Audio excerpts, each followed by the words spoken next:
वंदितु सौवसिद्धे ध्रुवमचलमनोवमं गदिं पत्ते वच्छामि समयपाहुड मिनमोऽसुदकेवली भणितम् नमः समयसाराय स्वानुभूत्या चकासते चिस्वभावाय भावाय सर्वभावांतरच्छिदे।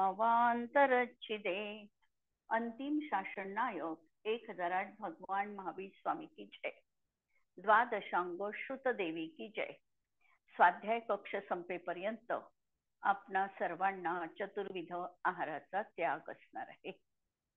बंधाधिकाराचं प्रकरण समयसार ग्रंथामध्ये अभ्यासितो आहे आणि बंधाची व्यवस्था कशी आहे, कशाला प्रधानता द्यायची, कोणता नय गौण करायचा, कोणत्या नयाच्या माध्यमातून काय सांगितलेलं आहे, या सर्वांचा उहापोह आम्ही करतो आहे। या 3 लोकांनी भरलेल्या कारमाण वर्गणीमध्ये हा जीव राहतो आहे आणि तरीही बाह्य वस्तू याच्या बंधाचं कारण न ठरता जीवाचा केवळ विपरीत भाव, अध्यवसान भाव हाच बंधाचं कारण आहे। ही गोष्ट सिद्ध केल्यानंतर आचार्यांनी सांगितलं की आगमामध्ये कथन 2 तऱ्हेने येणार आहे। एक निश्चय नयाने कथन येणार आहे, एक व्यवहार नयाने कथन येणार आहे। व्यवहार नयाचं कथनही असत्य आहे आणि विषय पण असत्य आहे। जसं व्यवहार नय म्हणेल देह जीव को एक गिने, किंवा व्यवहार नयामध्ये गाथा आली नेमिचंद्र आचार्यांनी ठेवली द्रव्य संग्रहामध्ये, पोग्गल कम्मादीनम कत्ता व्यवहार दो। व्यवहार नयानी हा जीव पुद्गल कर्माचा करता आहे। आगम वचन आहे, आगमामध्ये हा नय सांगितलेला आहे, पण कोणता नय आहे हा, याची शहानिशा आम्हाला करावी लागते की हा जीव व्यवहार नयानी पौद्गलिक कर्माचा करता आहे। पौद्गलिक कर्माचा करता आहे म्हणत असताना पौद्गलिक कर्म जीवानी केलं का, हा प्रश्न आम्ही विचारायचा। कारण पौद्गलिक कर्म जीव करू शकत नाही, निश्चय नयाचं कथन आहे। आणि म्हणून पुद्गल कर्माचा करता कोण, हा प्रश्न जर समयसारच्या कोर्टामध्ये आम्ही उपस्थित केला तर समयसार सांगेल की पौद्गल कर्माचा करता जीव नाही, जी कारमाण वर्गणा कर्मरूप परिणत झाली ती त्याचा करता आहे। म्हणून पुद्गल कर्माचा निश्चय नयानी करता हा ती कारमाण वर्गणा आहे। म्हणजे जी गोष्ट निश्चय नयानी सांगितली ती व्यवहार नयानी वेगळ्या तऱ्हेची सांगितल्या गेली, पण अशी वेगळ्या तऱ्हेने सांगितल्या गेली असताना सुद्धा जर आम्ही नयविवक्षा योग्य तऱ्हेने जर समजून घेतली तर आमचा कुठेही गोंधळ गडबड होत नाही। जरी पुद्गल कर्माचा करता म्हटलं तरी आम्ही त्या ठिकाणी समजायचं हे आहे की जीवाच्या रागद्वेषादी रूप परिणामांच्या निमित्ताने कारमाण वर्गणा कर्मरूप परिणत होते आहे। यांच्यामध्ये कर्ता कर्म संबंध नसून निमित्त नैमित्तिक संबंध आहे आणि म्हणून त्या दृष्टीने व्यवहार नयानी त्या निमित्ताला कर्तृत्व देऊन तो करता आहे असं उपचरित नयानी म्हटलं आहे। ही जर आम्ही विवक्षा आमच्या ग्रंथांमध्ये सर्वत्र लावली तर एका ग्रंथामधलं जे वचन आहे त्यांनी दुसऱ्या ग्रंथाच्या वचनाला बाधा येत नाही। कारण आगमामध्ये वेगवेगळ्या दृष्टिकोनातून वेगवेगळ्या विषयांचं अशाच प्रकारे नयविवक्षेनी कथन आहे। पराश्रितो व्यवहार, व्यवहार नय पराश्रित आहे म्हणून तो संयोग पाहतो, परवस्तू पाहतो, परसापेक्षता पाहतो आणि त्या दृष्टीने तो कथन करतो। याच्यामधली परसापेक्षता काढून काय योग्य आहे ते बघायचंय आणि त्या दृष्टीने बघितल्यानंतर निश्चय नयाचं कथन जे आहे ही अभेद आत्मवस्तू आहे, ध्रुव आहे, अनादि अनंत आत्मा आहे, तो एकरूप आहे, तो नित्य आहे। यामध्ये द्रव्य कर्म, भाव कर्म, नो कर्म यांचा अभाव आहे। पुण्य पाप हे भाव देखील या शुद्ध आत्म्यात नाही. एवढंच नव्हे तर एक समयवर्ती पर्याय आणि पर्यायवान असा देखील भेद जिथं मान्य नाही, किंवा गुणगुणी हा भेद देखील जिथं मान्य नाही, असा अखंड अभेद त्रिकाली असा आत्मा हा निश्चयनयाचा प्रतिपाद्य विषय किंवा समय सारखा हा प्रतिपाद्य आत्मा आहे. हा आहे शुद्धात्मा, हा आहे स्वसमयी असा हा शुद्धात्मा आहे. आणि अशा आत्म्याचा जो आश्रय घेतो याचा अर्थ या आत्मतत्वाला तो मीच आहे असं ज्याच्या प्रतीतीमध्ये तो निरंतर घेत राहतो, त्याला शुद्ध आत्म्याची प्राप्ती होते. त्याच्याच जीवनात त्याला सम्यक दर्शन पर्याय प्रगट होते. तर अशा तऱ्हेने हे कथन आम्हाला लावून घ्यावं लागतं. व्यवहार नयाने जे सांगितलेलं आहे, व्यवहार नयाने जे सांगितलं की पुद्गल कर्माचा आत्मा करता आहे, हा विषय निषेध्य आहे. कारण व्यवहार नय जे बोलतो आहे ते सत्य नाही. ते एका दृष्टिकोनातून थोडंफार सत्य म्हटल्या जातं, पण ते सत्य नाही. म्हणून त्याला म्हटलेलं आहे अभूतार्थ किंवा असद्भूत व्यवहार नय. असद्भूत याचाच अर्थ तो जे सांगेल ते कथन तसं नाही हे समजणं. आणि या दृष्टिकोनातून निश्चय नया व्यवहार नयाचा कथन आणि व्यवहार नयाचा विषय वस्तूमध्ये असत नाही. निश्चय नयाचं कथन हे आम्हाला सोडण्यायोग्यच आहे, पण निश्चय नयाने जो दाखविलेला आत्मा आहे हा मात्र उपादेय असून त्याचा आम्हाला अवलंब घ्यायचा आहे. यानंतर आम्ही बघितलं की निश्चयनयाची उपयोगिता आचार्यांनी प्रतिपादन केली आणि समस्त परद्रव्याश्रित व्यवहाराचा निषेध केला. आणि अभव्य जीव केवळ व्यवहारनयाचा आश्रय घेतात. निश्चय काय आहे हे त्यांना माहितीच नाही, तिकडे त्यांचं लक्षच नाही, ती गोष्ट त्यांच्या जाणीवेतही नाही. आणि केवळ बाह्यतः रूढी व्यवहार जप तप पाहून ते त्याच क्रियेला मोक्ष मार्ग मानून बसतात. आणि म्हणून अतिशय दुर्धर तप करून सुद्धा ते मोक्षाची प्राप्ती करून घेत नाही. अंतिम ग्रीवक लौकी हद पायो अनंती प्रियापद.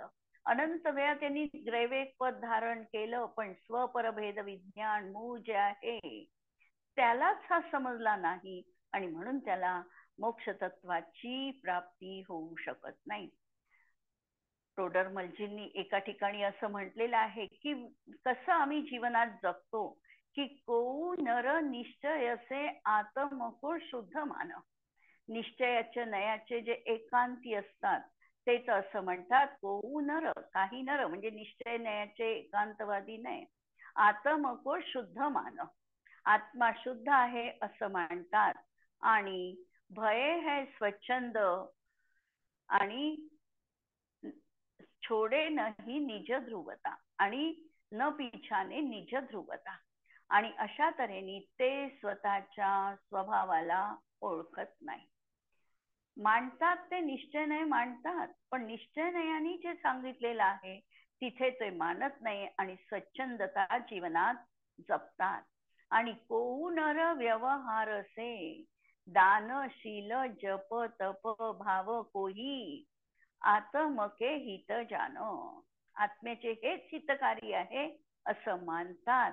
आणि छोडे नाही निज मुग्धता, पण स्वतःची मुग्धता म्हणजे मुग्धता याचा अर्थ मूर्खपणा त्यांनी जीवनात सोडला नाही. त्याच्याही पलीकडे एक स्वरूप अस्तित्व काही आहे, आत्मतत्व आहे, याची मात्र त्यांना शुद्ध नाही.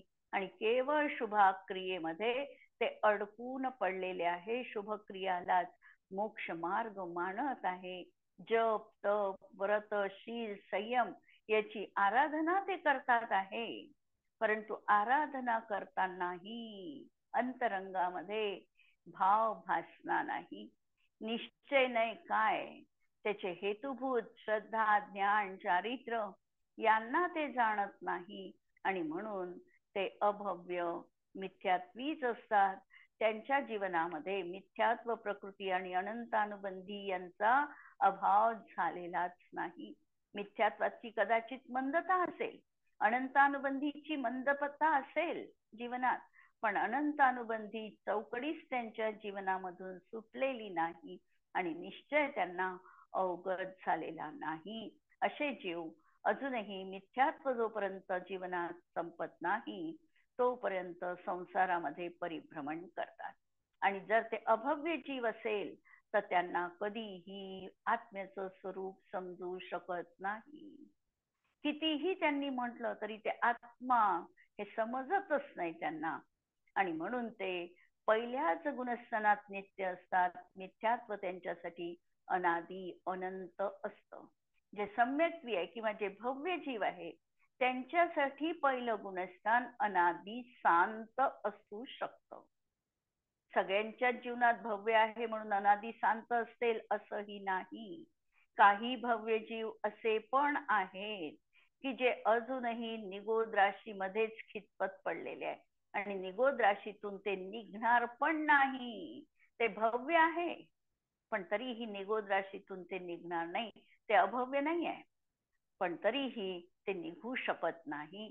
अशा तऱ्हेची ही वस्तुस्थिती आहे आणि आम्ही याच दृष्टीतून आमचं महत्भाग्य हे समजलं पाहिजे की आज आम्ही निगोद राशीतून बाहेर पडलो. त्रस पर्याय, मनुष्य पर्याय, त्यातही आम्हाला निरोगीपणा, अक्षपूर्णता, श्रुताभ्यास करण्याची संधी, आर्य खंड, तीर्थंकरांच्या दिव्य ध्वनीचं सानिध्य, गुरु उपदेश, एकापेक्षा एक दुर्लभ अशा गोष्टींची आम्हाला जीवनात प्राप्ती झालेली आहे. हा आमचा अतिशय पुण्याचा, प्रबल पुण्याचा उदय आहे आणि हे आम्हाला का मिळालं याचाही आम्हाला विचार करायचा आहे की आमचं पुण्यकृत काहीतरी आहे असं आमच्या जवळ की त्याच्या माध्यमातून आम्हाला हे मिळालेलं आहे आणि त्याचा उपयोग जर आम्ही आज पुढच्या आमच्या पुण्यासाठी केला नाही, आत्मतत्वासाठी केला नाही तर आमच्यासारखे महामूर्ख आम्हीच ठरणार आहोत. त्यांनी उदाहरण दिलेलं आहे, थोडं विषयांतर होईल पण आम्हाला हे समजणं गरजेचं आहे. काय दिलं त्यांनी उदाहरण की एखाद्याला कावळा उडवायचा आहे आणि त्याला हातामधलं चिंतामणी रत्न त्यांनी कावळ्याला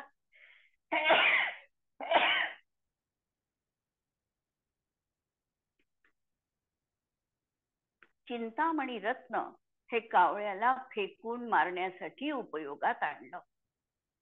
एखाद्याला सूत्र हवंय म्हणजे दोरा हवा आहे आणि दोऱ्यासाठी त्यांनी सुंदर अशा मोत्यांचा हार, त्याच्यामधले मोती जे आहे ते दगडाने ठेचून त्याच्यामधला तो धागा काढलेला आहे, त्याला मूर्ख म्हटलं जाईल. किंवा एखाद्याला राख हवी आहे तर त्यांनी चंदनाची झाडं जाळून राख बनवावी. त्याप्रमाणे आम्ही जर आज आमच्या जीवनात या सगळ्या प्राप्त समागमाचा जर आम्ही त्या ठिकाणी पुरुषार्थपूर्वक जतन केलं नाही तर आमची ही दशा तशाच प्रकारची होणार आहे. या ठिकाणी विषय सांगत आहे आचार्य की अभव्य जीव व्यवहार नयाचाच आश्रय घेतात पण त्यांना निश्चय मात्र समजलेला नाही. ते केवळ व्यवहारामध्ये अडकून पडतात आणि त्यामुळे त्यांना मोक्षाची प्राप्ती होत नाही.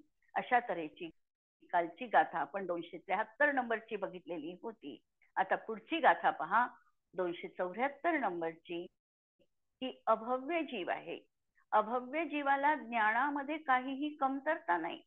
ज्ञान, शब्द ज्ञान तर त्याचं 11 अंग 9 पूर्व एवढं ज्ञान त्याच्या जीवनात त्याला असू शकतं. आमची द्वादशांग वाणी आहे ती 12 अंगामध्ये निबद्ध आहे.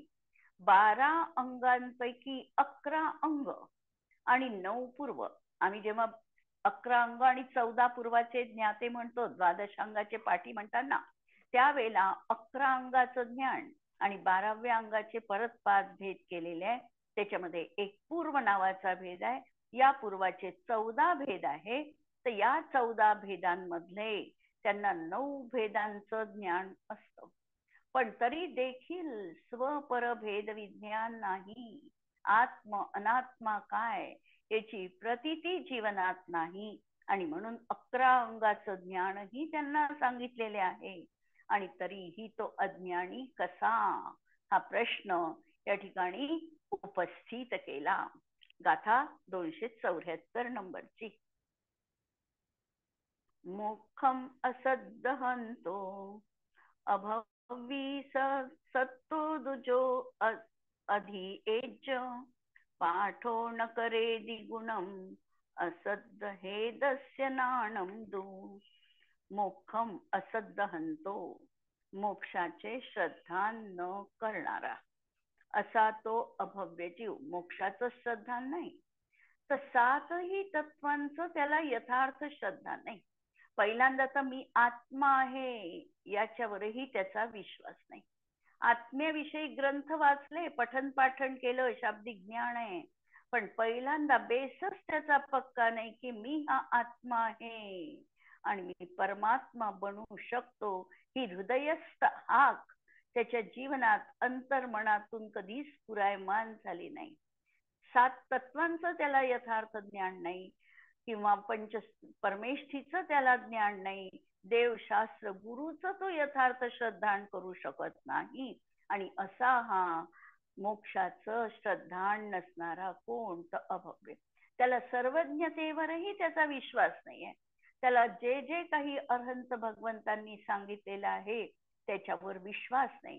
ग्रंथांचं पठन पाठन करतो आहे, पण ग्रंथ जो वाचत असेल तो एक तर रूढीने वाचत असेल, किंवा मला वादविवादात कुशल बनायचं आहे म्हणून वाचत असेल, मला लोकांनी ज्ञानी म्हणावं म्हणून तो अध्ययन करत असेल, मी सगळ्यांमध्ये एक चांगल्या वक्ता बनला पाहिजे, एक चांगला ग्रंथकार बनला पाहिजे, या दृष्टीने जर तो शास्त्राचं अध्ययन कोणत्याही कल्पना असू शकतात, अनेक अध्यवसाय भाव आहे, आणि या अध्यवसायापैकी शास्त्र अध्ययन करताना कोणताही एक भाव त्याच्या जीवनात असू शकतो, आणि त्या माध्यमातून तो जर अध्ययन करत असेल तर.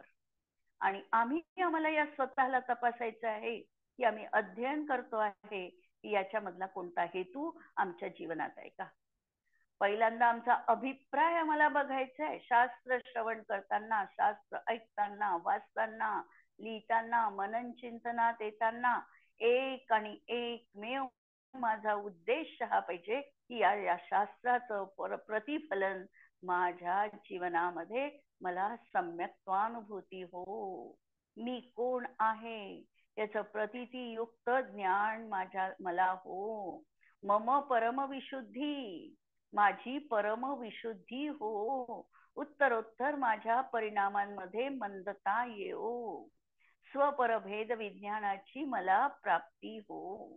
हा जर एक उद्दिष्ट आमच्या अंतःकरणामध्ये आम्ही ठसवलं पाहिजे. जर आजपर्यंत काहीही अभिप्राय असेल, हा बदलून हा अभिप्राय आम्हाला आमच्या अंतरंगामध्ये स्थापित करायचंय, त्याला हृदयस्थ आम्हाला करायचं आहे. म्हणून त्याला मोक्षाचं श्रद्धा नाही. मोक्षाचं जरी म्हटलं तरी कोणत्याही नवपदार्थापैकी त्याला कशाचंही श्रद्धा नाही. आणि असा तो अभव्य जीव केवळ शास्त्र शिकतो, परंतु शास्त्राचे, ज्ञानाचे, आत्म्याचे श्रद्धा न करणारा अभव्याला त्याचे शास्त्र वाचन, अध्ययन गुण करत नाही. त्याच्या माध्यमातून त्याला आत्मानुभूती मात्र तिथे त्याला प्राप्त होत नाही. 11 अंग आणि 14 पूर्व आमच्या कथा कौमुदीमध्ये एक गोष्ट येते जी अमूढ दृष्टी अंगाच्या संदर्भात आहे. अमूढ दृष्टी अंगाच्या संदर्भात एका मुनींचा उल्लेख त्या कथेत आहे. ज्या वेळेला ते मुनिराज हे सांगतात की त्या ठिकाणी रेवती राणीला माझा आशीर्वाद सांगणे, आणि त्याच नगरामध्ये एक भव्यसेन नावाचे मुनी असतात. पण हे मुनी त्यांना नमोस्तू किंवा काहीही सांगत नाही. यावरून त्याला असं वाटतं की अरे, या भव्यसेन नावाच्या मुनीला यांनी काहीही निरोप सांगितला नाही आणि ती रेवती राणी अजूनपर्यंत ती घरगृहस्थी सांभाळते आहे आणि तिला मात्र त्यांनी आशीर्वाद सांगितला आणि यावरून त्यांनी दोघांचीही परीक्षा घेण्याचं ठरवलं. भव्यसेन मुनींची परीक्षा घेण्यासाठी त्यांनी काय केलं त्या देवांनी, तर त्या ठिकाणी त्यांच्या कमंडलूतलं पाणी नाहीसं केलं. त्यांना लघुशंकेची शंका आली आणि समोर एक तलाव होता. तलावाच्या भोवती सुंदर असं हिरवं गवत वाढलेलं होतं. असं मायामयी दृश्य तिथे निर्माण केलं आणि कमंडलूतलं पाणी नाहीसं केलं. जेव्हा त्या मुनींना वाटलं की आजूबाजूला तर मला कोणी पाहत नाही, जरी ते तलावाचं पाणी घेऊ शकत नाही, गवतावरून ते चालू शकत नाही, पण मला इथे पाहणारा कोणी नाहीये, मी ही क्रिया आता करून टाकतो. अशा प्रकारे ते गवतावरून चालत पण गेले आणि तलावाचं पाणी पण कमंडलू मध्ये घेतलं आणि त्यावरून त्या देवाला खात्री पटली. म्हणूनच यांना काहीही प्रतिनमोस्तू सांगितला नाही आणि त्यांनी त्यांचं नाव अभव्यसेन असं ठेवलं.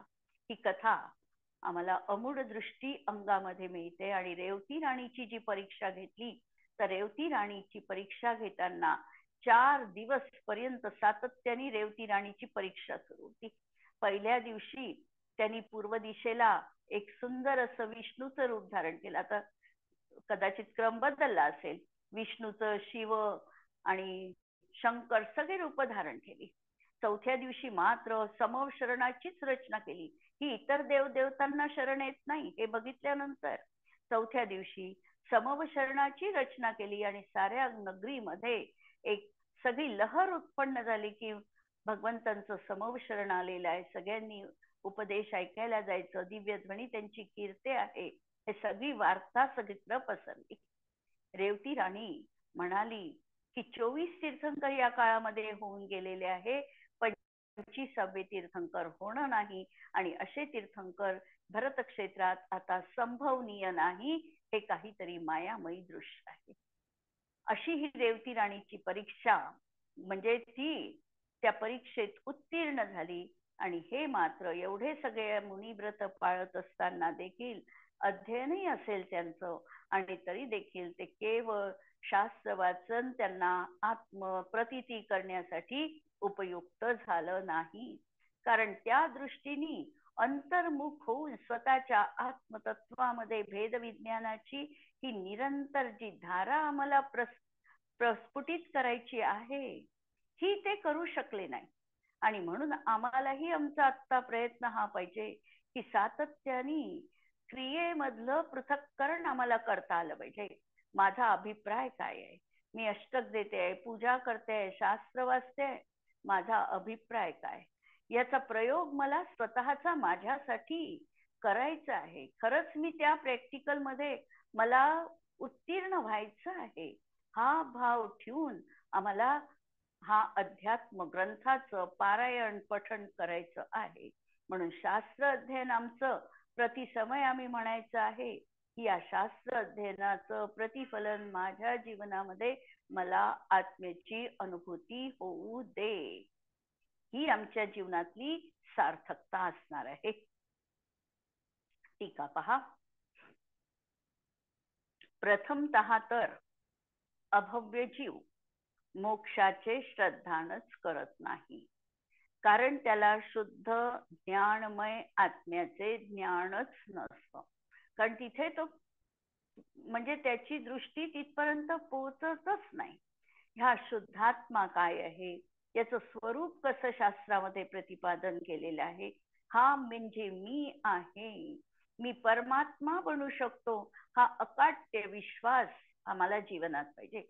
जसं पहिल्यांदा आम्हाला, जशी आम्ही गाथा म्हणतो, नमस्कार गाथा, की नमस्समय साराय स्वानुभूत्या चकासते चिस्वभावाय भावाय सर्व भावांतरचिदे. नमस्समय साराय म्हणजे कशाला नमस्कार केलेला आहे ग्रंथाच्या प्रारंभी, तर हा माझ्या शुद्ध आत्म्याला मी स्वतःच्या अंतरंगामध्ये हृदय पटलावर जणू काही स्थापित केलेलं आहे.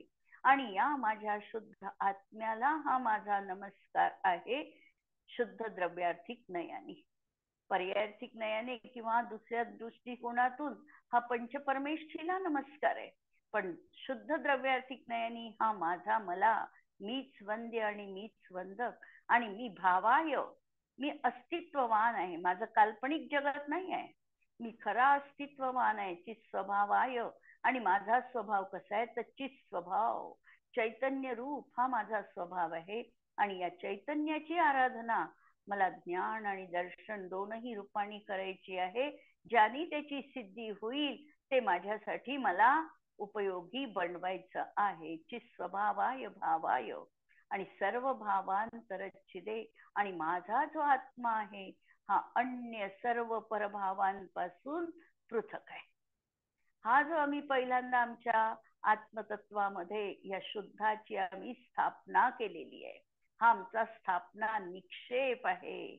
आम्ही फक्त स्थापना पात्रावरच तीर्थंकरांची स्थापना करतो नाही, तीर्थंकरांच्या त्या स्थापनेसोबत आम्हाला त्या गुणांची तिथे स्थापना करायची आहे, शुद्धतेची स्थापना करायची आहे, त्याची आराधना आम्हाला जीवनात करायची आहे.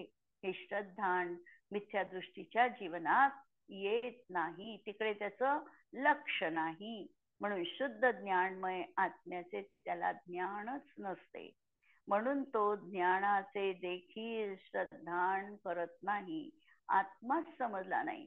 तर ही त्रिकाली शुद्धता, त्रिकाली परमपारिणामिक भाव हा काय लक्षात येणार आहे? हे लक्षात येण्यासाठी आम्हाला आमची अंतर्दृष्टी सूक्ष्म सूक्ष्मतर करावी लागणार आहे.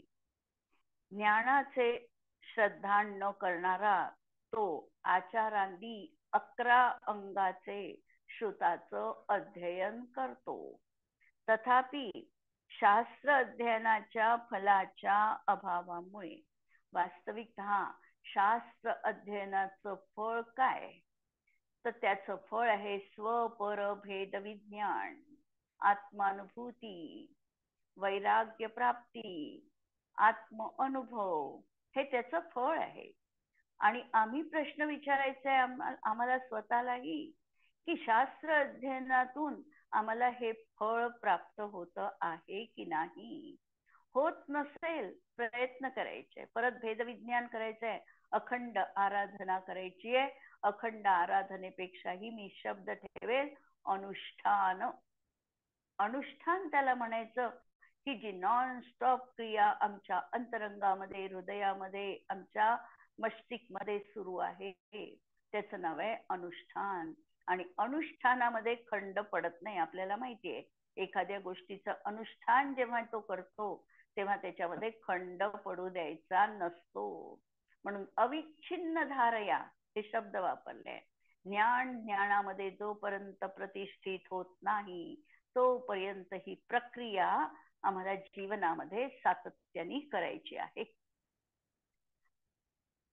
म्हणून अशा शास्त्रज्ञानाच्या फलाच्या अभावामुळे तो वस्तुतः ज्ञानी होत नाही. ज्ञान तर संपादन केलं, श्रुतज्ञान तर झालं, द्रव्य श्रुताचा तो 11 अंगाचा ज्ञाता बनला, पण भावश्रुत ज्ञान जीवनात नाही. स्वपरभेद विज्ञान शून्य.